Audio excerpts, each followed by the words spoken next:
Il existe une forme contractée du if-else. Alors pour l'expliquer, on va prendre un exemple.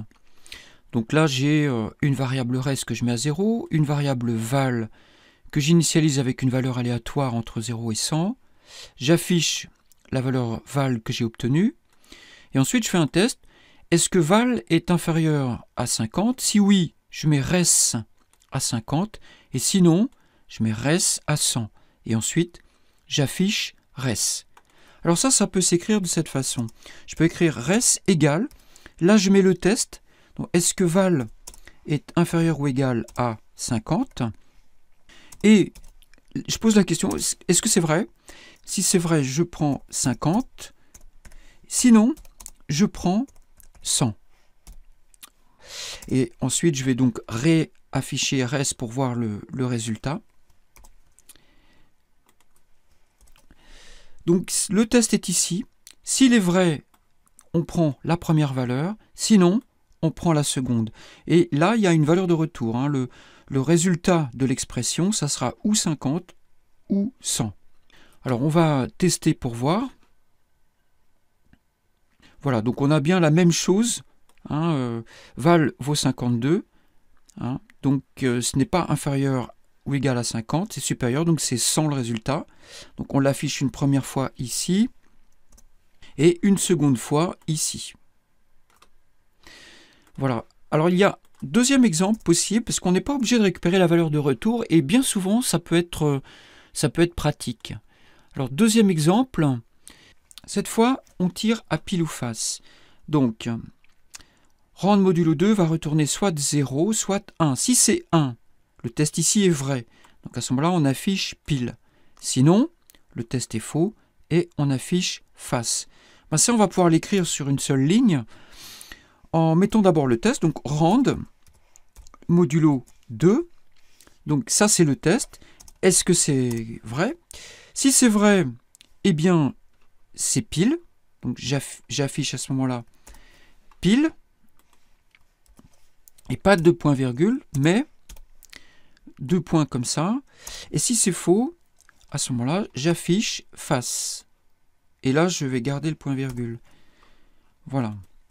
Le point-virgule vient clore l'ensemble de l'expression. Et donc, une fois que le test est accompli, si ça, c'est vrai, bah, il y aura le point-virgule d'ici. Hein, et si ça, c'est vrai, eh bien, il y aura le point-virgule d'ici aussi. Hein. Donc voilà, bah là, il va tirer donc deux fois. Il va tirer une première fois, donc il se peut qu'on n'ait pas, entre ici et là, les mêmes résultats. On va tester.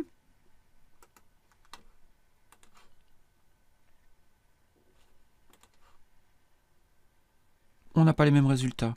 Donc ici, ce sont bien les mêmes résultats, mais pas là. Vous voyez, donc ça marche. Les deux figures fonctionnent très bien. Alors c'est très pratique. Hein, c'est vraiment très pratique. Dans certains cas, par exemple, ça, puisqu'il y a une valeur de retour, on peut le faire tenir dans des situations, dans des tests ou dans des situations particulières. Et également, ce qui est pratique, c'est que ça ne prend qu'une ligne, au lieu de 4. Hein, ce qui, pour certaines opérations, par exemple le contrôle des bords, quand on déplace un personnage ou des choses, ça peut être vraiment très pratique. Mais avant de terminer, je vais donner un autre exemple pour montrer qu'on peut faire, on peut imbriquer en fait ce genre d'écriture. Alors on peut faire plusieurs tests imbriqués. Alors voilà, donc je vais donner un troisième exemple. Donc cette fois-ci, j'ai val qui est égal à rand modulo 3. J'affiche le résultat que j'ai obtenu. Et là, alors il y a deux choses aussi, c'est qu'on n'est pas obligé, ici je ne vous ai pas dit, mais on n'est pas obligé de mettre les parenthèses. Hein. Ce qui est important, c'est le point d'interrogation, mais les parenthèses sont facultatives. Hein. Ici non plus, si on ne met pas les parenthèses, ça fonctionne également. Donc ici, je ne les ai pas mises exactement pour ça. Donc là, j'ai le test. Est-ce que val est égal à 0? Si oui, je prends 50.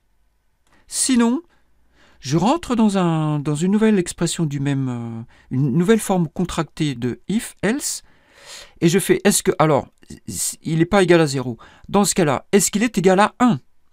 Si oui, je prends 100, et puis sinon, c'est-à-dire s'il est égal à 2, je prendrai 150. Donc là, on va voir ce que ça donne, c'est-à-dire que j'aurai val, donc soit de 0. Si c'est 0, il prendra 50. Si c'est 1, il prendra 100. Et sinon, il prendra 150. Et on affiche le résultat ici. C'est pour illustrer le fait qu'on peut les imbriquer. Alors attention, dans ce cas-là, ici les parenthèses sont absolument nécessaires. Hein, donc à chaque fois que vous faites une imbrication, vous êtes obligé de le parenthéser.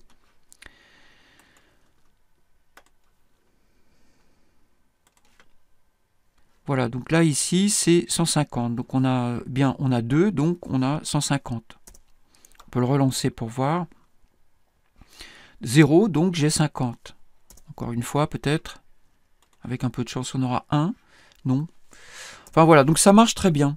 Alors je vous recommande l'utilisation de cette forme du if-else contracté, qui dans pas mal de situations s'avère quand même assez élégante et pratique.